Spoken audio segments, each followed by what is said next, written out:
सावंत असतील यांच्या सर्वांच्या सहकार्यातून आणि सर्वांच्या संकल्पनेतून आज हा कार्यक्रम सोहळा पार पडतोय आणि सर्व भीम अनुयायांचे मी मनापासून आभार मानते।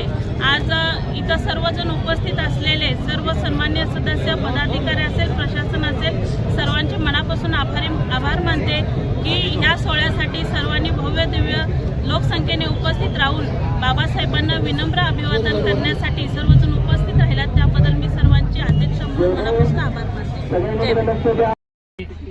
जगन्नाथ बापू ठोकळे रिपब्लिकन पार्टी ऑफ इंडियाचा कार्यकर्ता आज भारतीय राज्यघटनेचे शिल्पकार भारतरत्न डॉक्टर बाबासाहेब आंबेडकरांच्या 14 कोटी पुतळ्याची स्थापना सांगलीमध्ये होत आहे आणि त्यासाठी तो पुतळा या ठिकाणी तयार झालेला आहे मुंबईच्या कारखान्यामध्ये।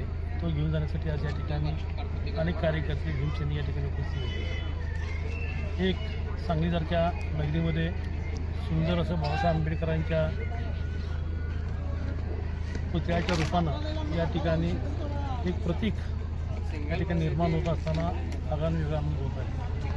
50 वर्षापूर्वी सांगली शहरामध्ये जो पुतळा आमच्या तत्कालीन लोकांनी बसवला होता तो पुतळा अतिशय सुंदर होता, त्यांचं प्रेरणास्थान होतं, परंतु सदर पुतळ्याची मुदत संपल्यानं या ठिकाणी तडे गेल्यामुळे हा पुतळा बदलण्याचा आपण निर्णय घेतला आणि सांगलीकर कुप्पाड महापालिकेच्या सभेमध्ये आदरणीय तत्कालीन सभापती स्नेहलताई सावंत आणि मी हा ठराव मंजूर करून घेतला की बाबासाहेबांचा पुतळा आपल्याला बदलायचा आहे आणि त्यामध्ये आज प्रत्यक्षात पुतळा आपण बदलतो आहे।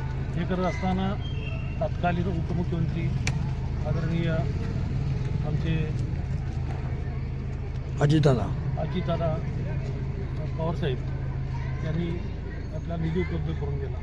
त्यासाठी आंबेडकरांचे कार्यकर्ते विरंकी थोडा असतील, सचिनदादा सावंत असतील आणि बाकी तमाम सर्व भीमसैनिक या ठिकाणचे नेते मंडळी या सर्वांचं सहकार्य ठिकाणी लाभलं आणि आज खरोखर एक सुवर्णाक्षरानं लिहावा असा क्षण आहे आणि या क्षणाला मी साक्षीदार होत असताना एक वेगळा आणि आगळा आनंद या ठिकाणी होत आहे। जय भीम।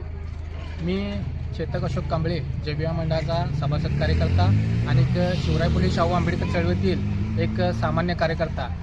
आज आपण सुभाषनगर इथं आलेलो असता न भूतो न भविष्य असा जयंती महोत्सवच्या माध्यमातून तसेच काही सामाजिक मंडळी नेते यांच्या माध्यमातून जो पूर्णाकृती पुतळा उभारत आहे त्याचे साक्षीदार म्हणून आम्ही आज आमचे नशीबच समजतो आणि भविष्यात याच प्रकारे आपल्या चळवळीला दिशा मिळावी अशी अपेक्षा व्यक्त करतो आणि थांबतो। जय भीम। मी अतुल वसंत आठवले आज सांगलीमध्ये पश्चिम महाराष्ट्रातला सर्वात मोठा डॉक्टर बाबासाहेब आंबेडकर यांचा पुतळा आज बसवण्यात येत आहे। सदर पुतळ्याच्या आम्ही जिथं पूर्ण तयार झाला ते मिरज शहरातील सुभाषनगर येथे आज त्या पुतळ्याच्या कारखान्याचे तिथे आलेलो आहे। आता सध्या ते पुतळा सर्व विधिवत म्हणजे हे करून आज स्थापन करण्यात येत आहे। तसेच आज पूर्ण सांगली मिरज शहरामध्ये मोठ्या जल्लोषी वातावरणामध्ये आज पुतळा मिरज सुभाषनगर येथून आज सांगलीकडे घेऊन जाण्यात येत आहे। पूर्ण सर्व आज तमाम आंबेडकर अनुयायी आज या प्रसंगी उपस्थित आहेत। तसाच मोठा हर्ष उल्हास आणि आनंदाच्या वातावरणात आज पुतळा भीमांगण परिसर सांगली एस टी स्टँडजवळ येथे स्थापन करण्यासाठी घेऊन जाण्यासाठी आम्ही सर्व भीम अनुयायी आज एकत्रित जमा झालो आहे। तरी आज आम्हाला खूप अभिमानानं सांगावं असं वाटतंय की आज सांगली शहरामध्ये खूप मोठा व एक प्रेरणादायी भीमांगण परिसरमध्ये डॉक्टर बाबासाहेब आंबेडकर यांचा पुतळा स्थापन करण्यात येत आहे। धन्यवाद।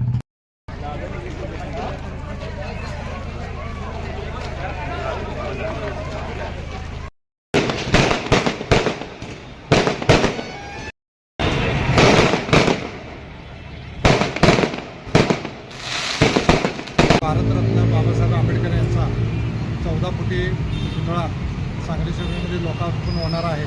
त्यासाठी जे सांगली शहरामध्ये जल्लोष तयारी चालू आहे त्याच पद्धतीनं आम्ही काँग्रेस कमिटीच्या वतीनं शहर जिल्हाध्यक्ष या नात्यानं आम्ही काँग्रेस पक्षाच्या वतीनं 25 कोटी हार आम्ही आणलेला आहे. बाबासाहेबांना हार घाला. बाबासाहेबांचं कार्य एवढं उत्तुंग आहे की ते सांगण्यासारखं नाही. आणि जेव्हा आज सांगलीमध्ये नवीन पुतळा उभारणार आहे त्याच्या येणाऱ्या पिढी भावी पिढीला मोठा प्रेरणा मिळणार आहे. त्यासाठी त्याचं स्वागत आम्ही करत आहोत काँग्रेस पक्षाच्या.